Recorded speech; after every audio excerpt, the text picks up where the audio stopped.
Hey, let's talk about games. Good morning guys, welcome to my first Space Hulk Tactics talk-through video where we're going to be talking about the Terminator strategies, ways to make your life a little bit easier. Because this game is pretty rough for a Terminator, you're kind of playing a survival game. You've got 5 guys, if a couple of them die, it's pretty much a loss. If a couple of them die right at the end, you might survive, but you need to keep these guys alive for as long as you can, and any little mistake along the way is enough to sometimes cost you the match. Whereas the Tyranids, of course, can be a little bit more reckless with Gene Stealers, sometimes even simply hoping that RNG will roll in their favour.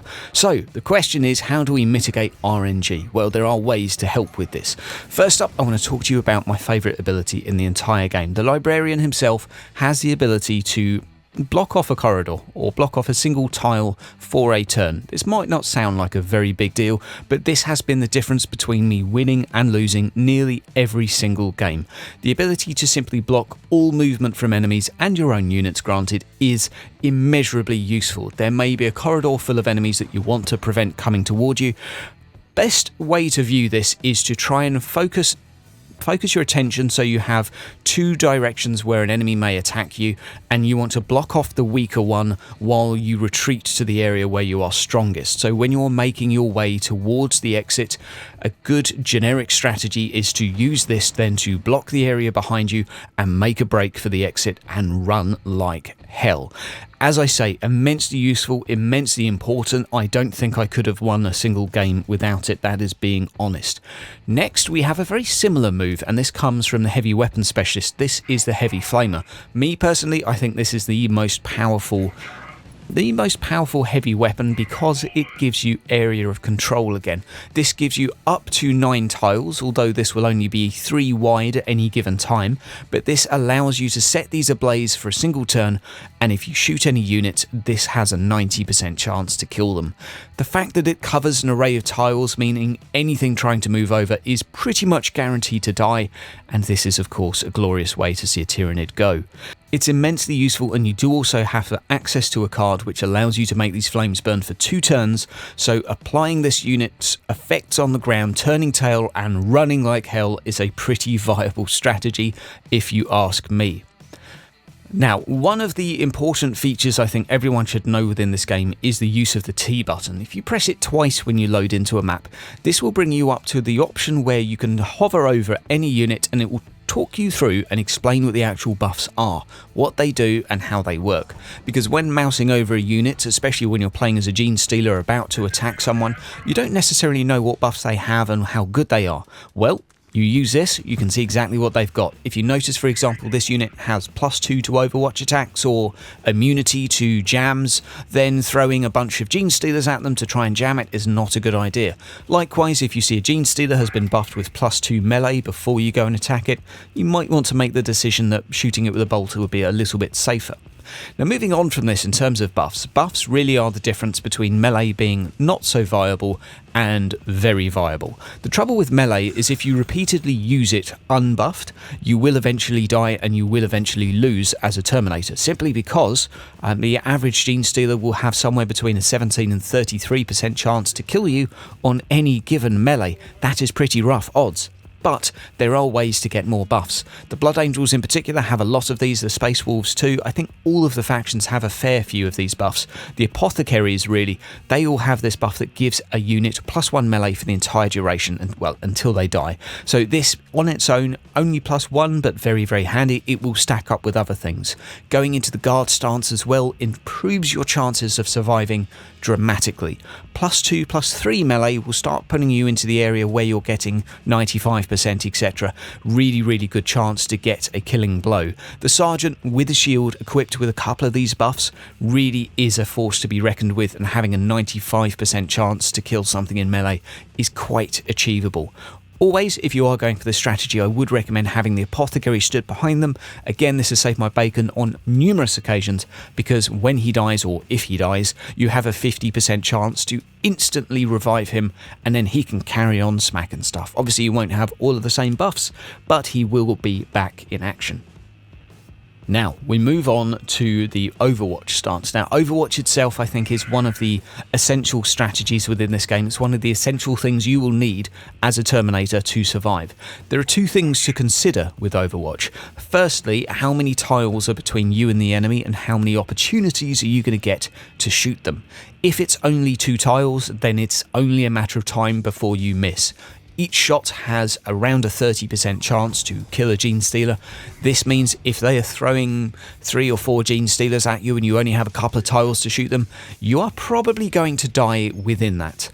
But if you have 3 to 4 tiles, suddenly the percentages really shift in your favour. But there is another thing to consider with Overwatch, that is how many spare action points or combat points or squad points you have access to basically mitigate any jams you get. Because if you jam on the first tile and you have no squad points left or no points left on that character, well, congratulations, they've jammed and the Gene Stealer's getting a free ride right the way up to Facetown and he's going to be smacking you up. If, however, you had 1 point spare, then that's going to be a free jam clear and you're going to be in the safe again. So I would say if you're going on Overwatch, especially if you're cutting things a little bit close, always make sure you have some spare points, even if they're just squad points, because this is the difference between life or death. Do not rely on Overwatch because jams happen all the damn time. This leads very neatly onto the next tip, which is absolutely essential. Every time before you end turn, make sure every unit that was supposed to do something is doing that thing. It sounds so basic. Make sure that melee went onto guard. Make sure the ranged went onto Overwatch. Make sure your Psyker or Librarian did his swirly ice cream looking thing. Make sure everyone has done their job, used their points, do a quick ready check, because if you forget one of these, and it sounds quite difficult to do, but it really is very easy to do, then you're probably looking at a GG. You're probably looking at a loss, because chances are one of those directions was going to be full of Tyranids, because Tyranids are everywhere on this map, and well, that's going to suck if you lose. Now, another strategy, and this is thanks to a recent buff, and hats off to the developers because this has made the life a lot easier for the Terminators, is a lot of the cards, the tooltip still says applies on next hit, and says that it has a little timer, a leg timer on it saying 1 turn. These now all apply to your next hit full stop, so even if it's 10 turns later, it still applies. Immensely useful. So +1 on next melee. Next melee is an automatic success, +2 on next shot. All of these cards, if you get them, play them. Play them so that you can get other cards, so that way you're going to have the opportunity to get more and more things to play. That is probably one of the more subtle tips I can give, but I think it's still immensely important. Use these things when you can because they stack up. Even if it's the first turn, I still think it's a fairly good idea to use the +1 melee. If you're pretty sure that you're going to be using it on the Sergeant, you might as well use it on the Sergeant. Not many other people are going to benefit as much from +1 in melee, so that is pretty good and pretty useful, and it allows you to cycle through the cards and get access to some of the other ones that you might need. One of the big key players for me in this, and one of the reasons the Blood Angels are perhaps what I consider to be the most powerful Terminators, is the fact that they have 3 opportunities to have a card that gives you extra psi points on kill, which means that blocking ability of the Psyker can be spammed. Well, put it this way, the last PvP match I played, I killed 4 Gene Stealers and I got myself... Yeah, I killed 4 Gene Stealers. I got myself an extra 12 psi points, which is an extra 6 turns of having an entire corridor blocked off from the Gene Stealers. A whole spawn point just negated. Absolutely amazing.